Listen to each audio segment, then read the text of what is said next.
민수기 5장은 부정한 사람에 대해서 어떻게 처리할 것인지를 알려줍니다. 오늘 본문 앞부분에는 세 종류의 부정한 사람을 진영 밖으로 내보내라는 명령이 나옵니다. 이 세 종류의 부정한 사람은 나병 환자, 유출증이 있는 자, 그리고 주검으로 부정하게 된 자입니다. 레위기에서 살펴보았듯 나병 환자는 악성 피부병 환자를 의미하고 유출증 환자는 몸에서 각종 체액이나 혈액을 유출하는 증상을 보이는 사람을 뜻합니다. 주검으로 부정하게 된 자는 시체를 접촉해서 부정한 상태가 된 사람입니다. 하나님은 이런 사람은 남녀를 막론하고 다 진영 밖으로 내보내도록 하시는데 그 이유는 그들이 진영을 더럽히지 못하게 하는 것입니다. 오늘 본문 두 번째 부분에서는 하나님께 거역하여 죄를 지었을 때 어떻게 해야 하는지를 알려줍니다. 이러한 일은 속건제로 해결해야 하는데 먼저 죄를 자복한 후 그 다음에 죄값을 온전히 갚도록 했습니다. 온전하라는 말은 그 뒤에 설명하듯 5분의 1, 즉 20%를 덧붙여 죄를 지었던 그 사람에게 돌려주는 것입니다.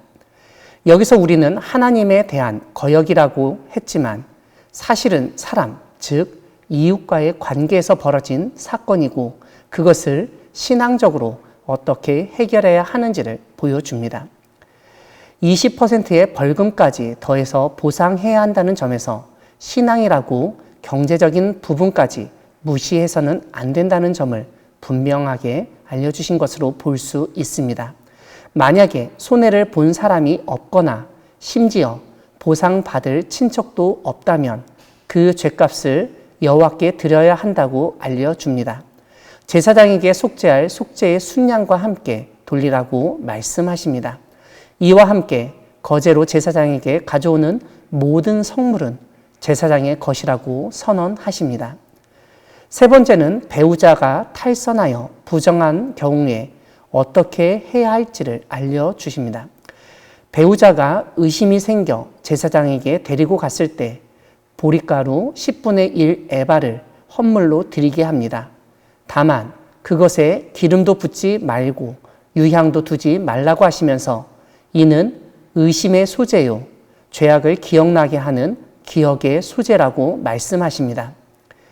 이때 제사장은 토기에 거룩한 물을 담고 성막 바닥에 티끌을 취하여 물에 넣고 기억나게 하는 소재물, 곧 의심의 소재물을 의심을 받는 배우자의 두 손에 두고 저주가 되게 할 쓴 물을 제사장이 자기 손에 들고 의심받는 당사자에게 맹세하게 합니다.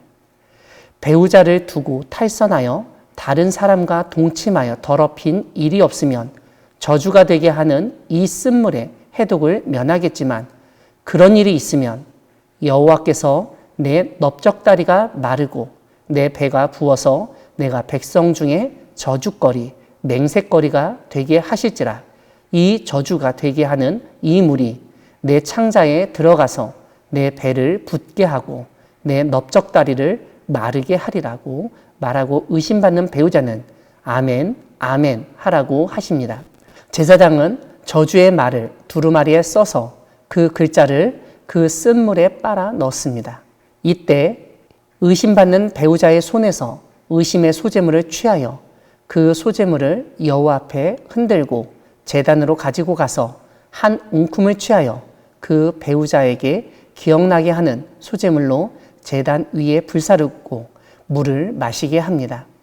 만약 저주한 것처럼 그 배우자에게 어떤 일이 발생하면 그 배우자는 백성 가운데 저주거리가 될 것이지만 정결하면 해를 받지 않을 것이라고 말씀하십니다. 사랑하는 광야교회 성도 여러분, 하나님은 우리의 삶 가운데 일어나는 부정한 일들을 해결할 수 있는 길을 알려주시고 정결한 삶을 살도록 인도하시고 도와주시는 분이십니다. 우리가 살다 보면 의도하지 않게 다른 사람에게 손해를 입히게 될 때가 있습니다. 그럴 때 신앙을 가진 우리는 일반 사람들처럼 그 손해만큼만 보상해 주려고 해서는 안 되고 20%를 더해서 보상해야 한다고 알려주십니다. 이것은 그만큼 우리가 한 잘못을 인정하고 경제적인 보상뿐만 아니라 심리적 보상으로 위로금까지 지급하도록 하신 것으로 이해할 수 있습니다. 간혹 가다가 신앙을 가진 분들이 하나님께 범죄하였다고 하면서 하나님과 해결하려고 하지 정작 잘못으로 손해본 당사자에게 사죄하고 보상하지 않으려 하는 경우들이 있습니다. 오늘 말씀은 신앙을 가진 그리스도인은 철저하게 사죄하고 보상해야 한다는 점을 일깨웁니다. 이와 함께 신앙을 가진 그리스도인이 부정을 저지를 수도 있고 의심할 수도 있음을 하나님은 알고 계시며 그 문제를 해결할 방법을 알려주십니다. 오늘날 배우자의 부정, 외도가 뉴스에 등장하고 배우자의 외도를 모르는 경우도 많으며 그래서 의심하는 사람도 적지 않다고 알려져 있습니다. 이런 가운데 하나님은 일단 그리스도인은 하나님에게 신실하듯 배우자에게도 신실해야 함을 일깨우십니다.